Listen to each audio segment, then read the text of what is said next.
द्वार खोल के गगन कहे विजयी भव। जय हिंद। हाँ तो दोस्तों, आज हम लोग पढ़ेंगे diagonals properties of a rectangle, मतलब कि रेक्टेंगल के डायगोनल के बारे में, उसके गुण कि वो क्या है। तो हम लोगों को प्रूव करना है कि prove that the diagonals of a rectangle are equal. मतलब हम लोगों को प्रूव करना है कि किसी भी रेक्टेंगल का, सबसे पहले हम लोग एक रेक्टेंगल बना लेते हैं। ये हमारा रेक्टेंगल हो गया, तो इसका नाम हम लोग ABCD रख देते हैं। तो हम लोग को ये प्रूव करना है कि रेक्टेंगल के जो डायगोनल्स होते हैं एक दूसरे के इक्वल होंगे। क्या होंगे?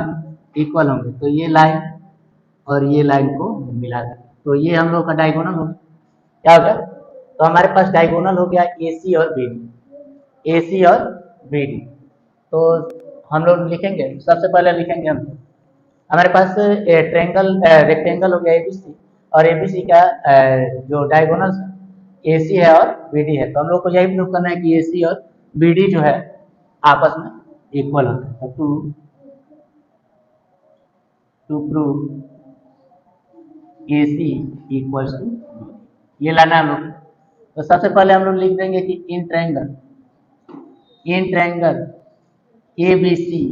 एंड ट्रायंगल ABC में और ABD एंड ABD भी है। तो हमारे पास दो ट्रायंगल हो गए हैं ABC और ABD।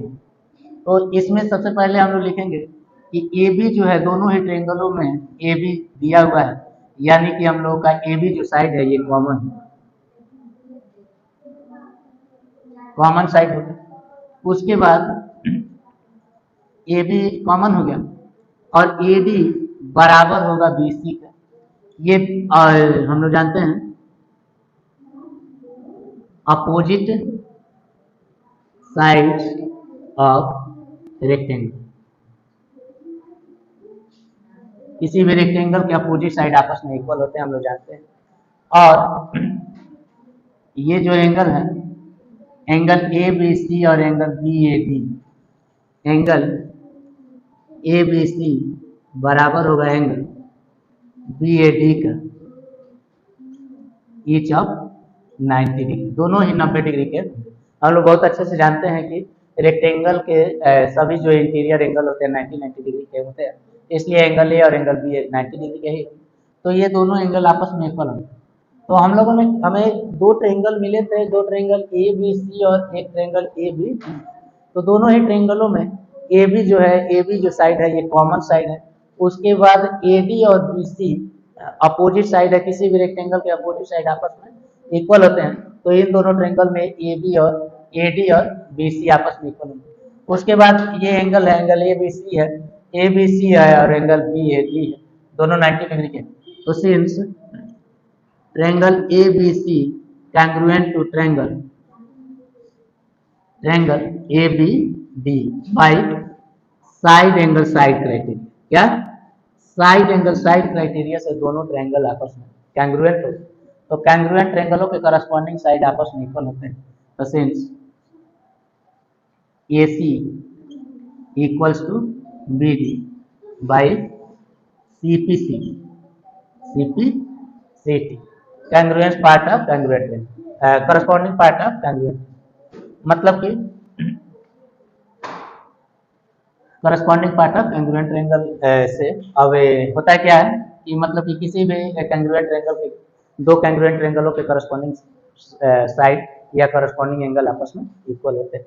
तो यही हम लोग को लाना था कि AC बराबर होगा BD का।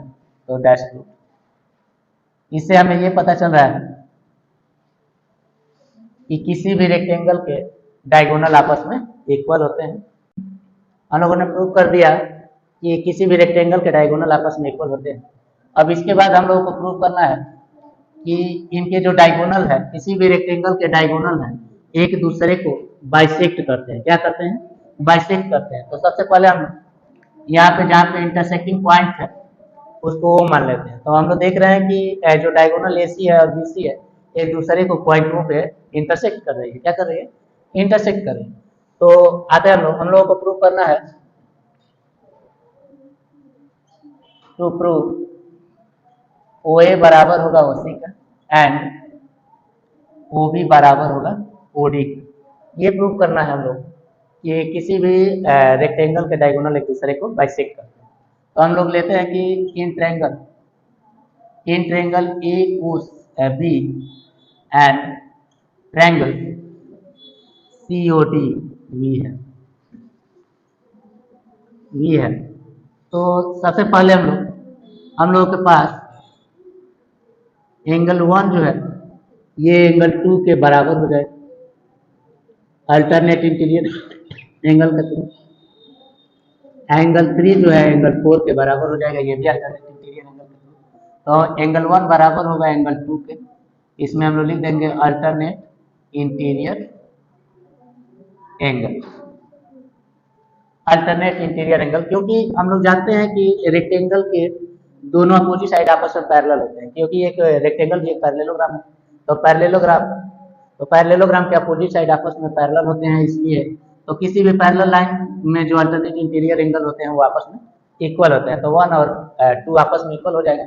और उसी तरीके से एंगल 3 जो है बराबर हो जाएगा एंगल 4 का, ये भी अल्टरनेट इंटीरियर एंगल के थ्रू।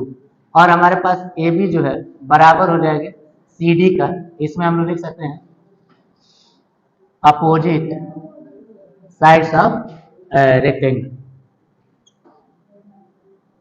रेक्टेंगल के अपोजिट साइड आपस में इक्वल होते हैं। तो since triangle A O B congruent होगा ट्रायंगल सी ओ डी का by angle side angle criteria से। किससे? एंगल साइड एंगल क्राइटेरिया से हम लोगों का दोनों ट्रायंगल आपस में कैंग्रुएंट हो गया। तो कैंग्रुएंट ट्रायंगल के करस्पॉन्डिंग साइड इक्वल होते हैं जिसमें। तो अब आते हैं हम लोग, तो since O A equals to O B and O C equals to O D, that's good. यही लाना था, ये सीपीसीटी के थ्रू हम लोग लिख सकते हैं corresponding part of congruent triangle. ठीक है।